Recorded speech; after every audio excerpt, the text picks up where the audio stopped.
I was halfway through my morning coffee when I heard the sirens.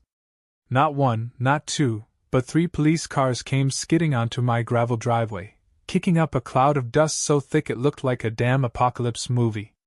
I blinked. The only crime happening on my property was me trying to drink my coffee in peace.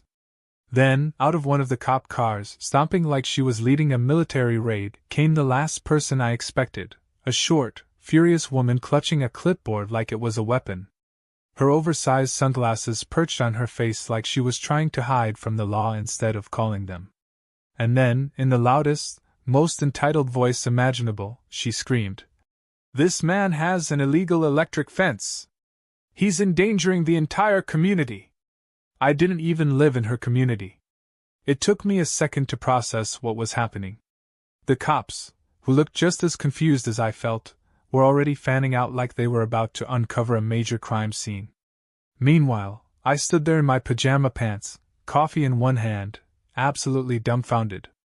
This woman, who I recognized from my neighbor's drunken rants as HOA Karen, wasn't even from my neighborhood. Her HOA didn't even reach this far. But that didn't seem to matter to her. She was already pointing dramatically at my fence, which surrounded my 10-acre property, warning the officers about its dangerous, inhumane nature. Now, to be fair, my fence was electric. But it wasn't some cartoonishly overpowered, fry a person to a crisp kind of thing. It was a standard livestock electric fence, the kind farmers used to keep coyotes and stray dogs from messing with their animals. Perfectly legal. Not even strong enough to harm anything bigger than a raccoon. And most importantly, absolutely none of Karen's business. One of the officers, who looked like he'd already had enough of this nonsense, turned to me. "Sir, we got a call about an illegal hazard on your property." I sighed, taking a sip of my coffee before answering. "You mean my fence?" The officer nodded. I gestured to it. "It's legal. I've got all the permits. Want to see?" Karen let out an outraged gasp. "He's lying!" she screeched, jabbing a manicured finger in my direction. "I have photographic proof that this fence is a death trap. What if children wander onto his land? What if someone's pet gets fried?" I glanced at the officer, who looked exhausted already. "Does she even live around here?" I asked, motioning vaguely at Karen, who was practically vibrating with rage.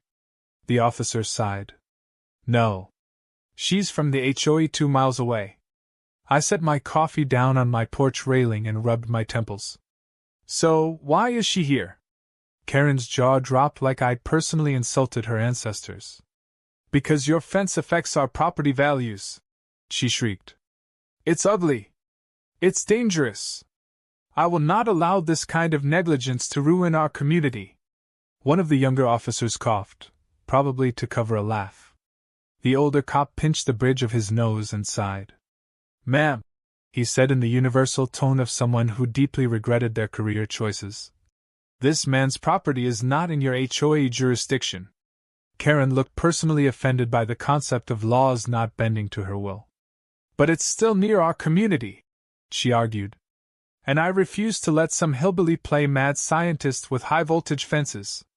I was about to explain that my fence barely delivered a tickle when, as if on cue, my neighbor's goat, Lightning, trotted up to the fence. Now, Lightning wasn't the brightest creature in the world. He had a habit of getting into places he shouldn't, and an even worse habit of testing his limits. Before anyone could react, the goat stuck his nose on the fence and got a tiny zap. Just a little one. Enough to make him jump back in surprise. Karen screamed like she had just witnessed a murder. The officers and I just stood there watching as Lightning, completely unfazed, flicked his tail and wandered off like nothing happened. "Did you see that?" Karen howled, clutching her chest like she was about to faint. "An innocent animal, shocked. He could have died." The officer who had been holding back a laugh earlier was now openly smirking. "Ma'am," he said, barely containing his amusement, "it's a livestock fence. It's designed to keep animals safe from predators. That goat just learned not to touch it." Karen's face turned red. "I don't care. This is unacceptable." I demand you arrest him for animal cruelty. The lead officer turned to me with the expression of a man who had seen some truly stupid things in his life, but this was breaking new records. Sir? He asked, sounding almost apologetic. Do you want to press harassment charges? Karen made a strangled noise. Harassment? Me? I'm the victim here. I let out a long sigh, then turned to the officers. Nah, I'll pass. I'd rather just get back to drinking my coffee. Karen gaped at me, completely outraged that I wasn't playing along with whatever insane power trip she was on. This isn't over, she screeched before storming back to her SUV. I'm going to report this to the county. To the mayor. Her rant was cut off as she tripped over her own feet and nearly face-planted into the dirt. I didn't laugh. Okay, I did. The officers didn't even try to hide their amusement. One of them gave me a polite nod before they all turned back to their cars, clearly eager to leave this madness behind. As the last cruiser pulled away, Karen, now red-faced and fuming, climbed into her SUV and sped off, kicking up even more dust than the police had. I watched her go, shaking my head. Crazy lady, I muttered, picking up my coffee. That was the end of it, or so I thought. 2 days later, my mailbox was stuffed with fake violation notices from an HOA I didn't even belong to. And that's when I knew Karen wasn't done. Not by a long shot. 2 days after the ridiculous police visit, I woke up to find my mailbox stuffed to the brim with papers. At first, I thought it was junk mail, maybe some overzealous credit card offers. But as I pulled out the stack, I realized these weren't just random letters. They were official-looking notices stamped with an HOA logo, an HOA that I did not, under any circumstances, belong to. I flipped through them, feeling my blood pressure rise with each page. Violation notices. Fines. Threats of legal action.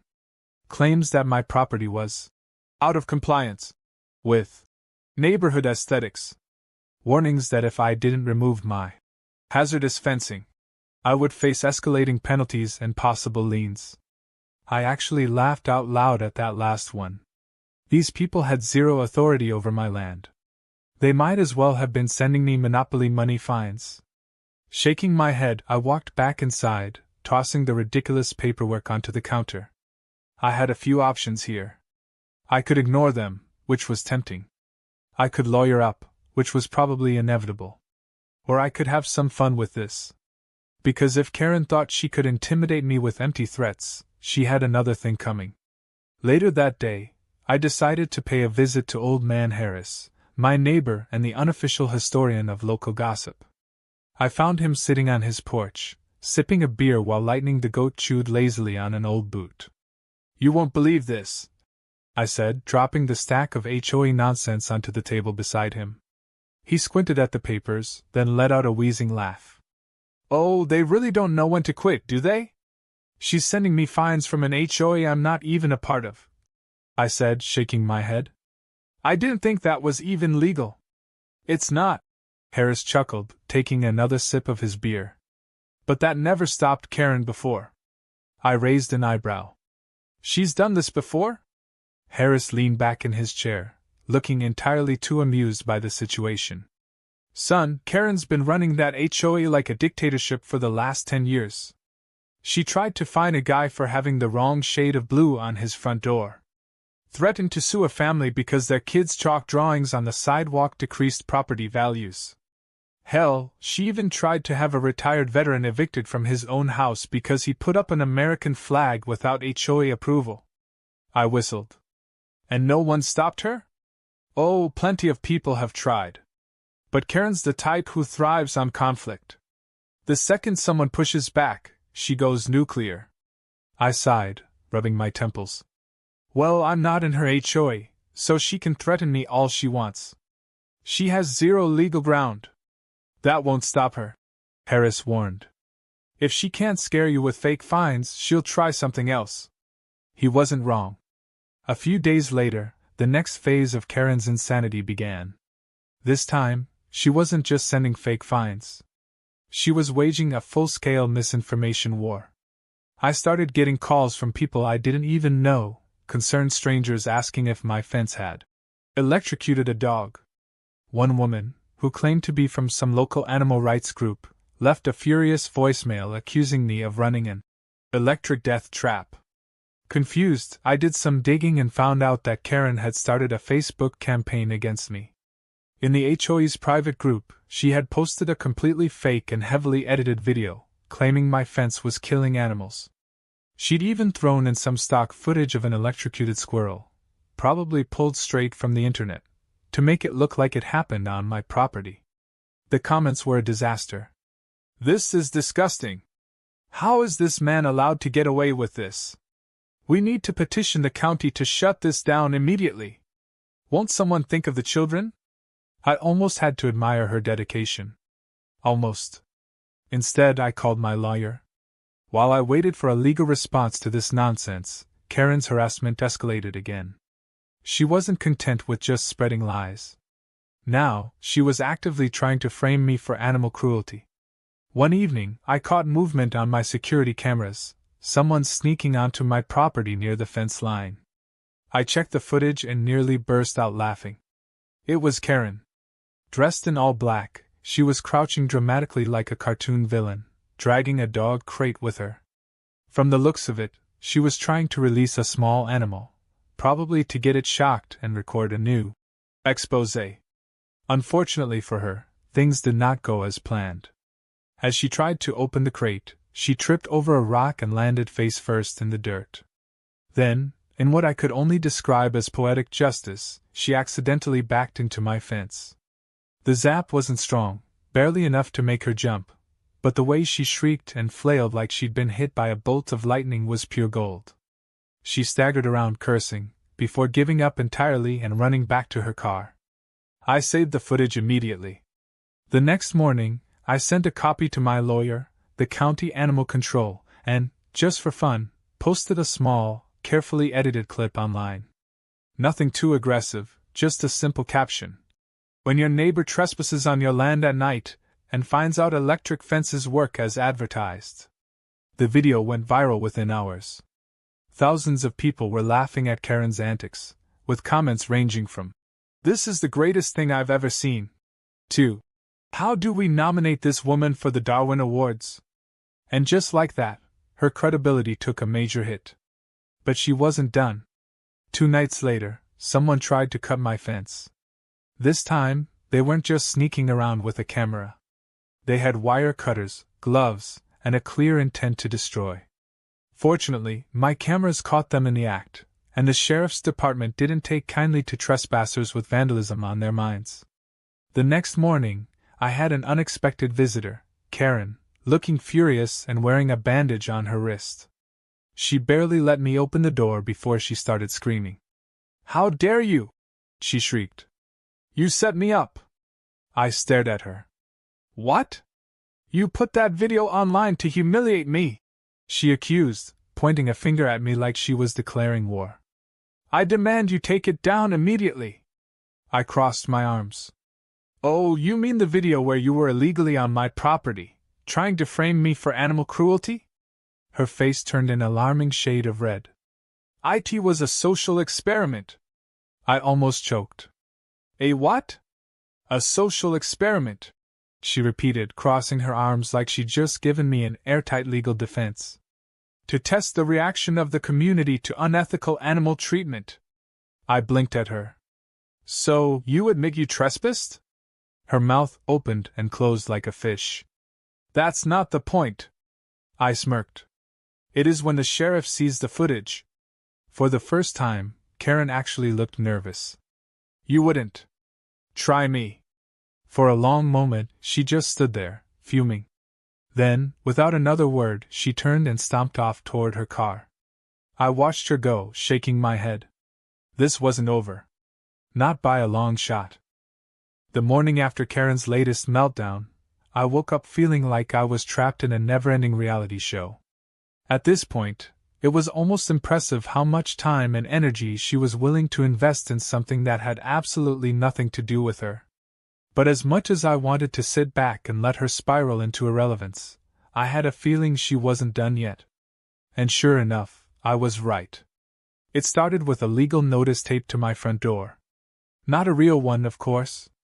No law office or court in the world would take Karen seriously, but that didn't stop her from trying.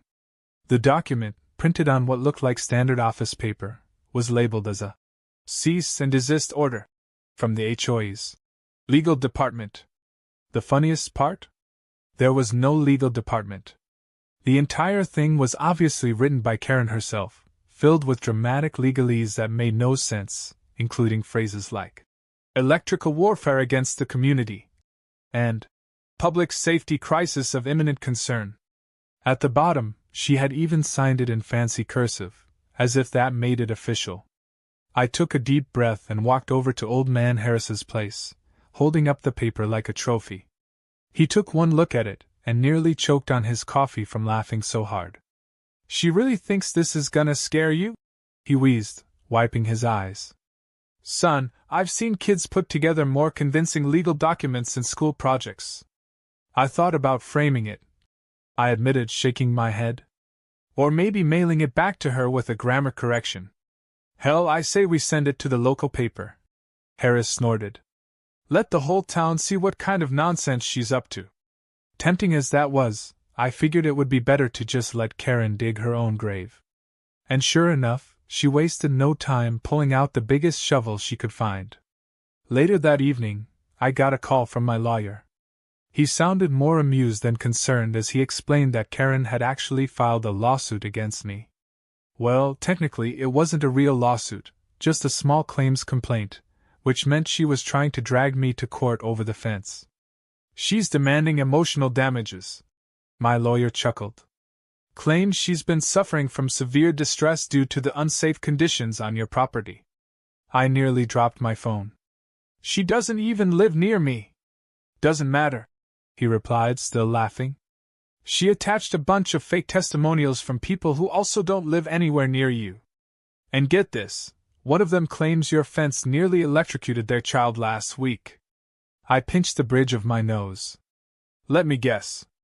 They have no proof." "Not a shred," my lawyer confirmed. "We're going to tear this apart in 5 minutes."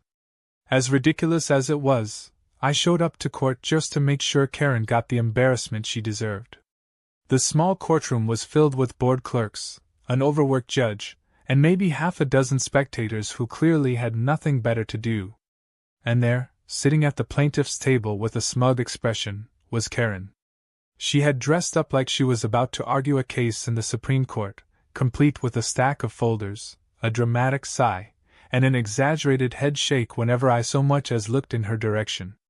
When it was her turn to speak, she launched into a speech so theatrical, I half expected someone to hand her an Oscar right there in the courtroom. She talked about how my fence had shattered the harmony of the community, how she had suffered emotionally and physically from the stress of knowing it existed, and how she lived in fear of what could happen if I wasn't stopped. The judge, an older woman who looked like she had absolutely no patience for nonsense, cut her off mid-rant. "Ma'am, do you have any actual evidence that this fence has harmed you in any way?" Karen hesitated. "Well, I have received countless complaints from concerned citizens." "Do you have any documentation proving that you are legally allowed to enforce rules on this man's property?" the judge asked, already looking unimpressed. Karen's smugness faltered. "Well, no, but as a community leader the judge sighed. "Ma'am, this case has no merit. The defendant's fence is legal on his property, and does not fall under your HOA's jurisdiction. Your complaint is dismissed." Karen turned red. "But dismissed," the judge repeated, already moving on to the next case. I barely held back my laughter as I walked out of the courtroom. But Karen, true to form, wasn't done. She stormed out after me, looking like she had just suffered the greatest injustice in human history. "You think this is funny?" she hissed, pointing an accusatory finger at me. "You haven't won. I will not let you destroy everything we've worked for." I sighed. "Karen, go home," she sputtered, clearly not expecting me to just dismiss her. "This is not over," she shrieked before stomping off to her car. I wanted to believe that was the last of it. But later that night, my security cameras caught something even worse. A group of Karen's HOA minions had snuck onto my property and spray-painted the words, HOA rules, across the side of my barn. That was the last straw. I called the cops, sent them the footage, and by morning, Karen and her crew were getting a not-so-friendly visit from law enforcement. This time, she wasn't able to talk her way out of it. The officers found paint cans in the back of her car, along with a handwritten list of targets that she had planned to vandalize. She was arrested on the spot for trespassing and property damage. The fallout was beautiful. With Karen facing criminal charges, the HOA turned on her faster than a pack of hungry wolves. Residents who had put up with her nonsense for years suddenly found the courage to speak out. The board members, eager to save face, held an emergency meeting and voted her out as HOA president. The same people who once cowered under her rule were now leading the charge to erase every trace of her influence. As for me, I sat back, cracked open a cold beer, and enjoyed the show. A week later, Karen officially put her house on the market. She couldn't handle the humiliation. She packed up, left town, and as far as I know, hasn't been seen since. On the day she drove away, I stood on my porch, watching as her SUV disappeared down the road. Old man Harris walked up beside me, nodding in approval. "Reckon that's the last we'll hear of her." "Let's hope," I replied. Lightning the goat wandered over, eyeing the fence like he was thinking about testing it again. I chuckled and patted his head. "Not today, buddy." As I took another sip of my drink, I glanced at my fence, still standing strong, still completely legal, and most importantly, still none of Karen's business. Some people fight for power. Some people fight for justice. Me? I just wanted my damn fence.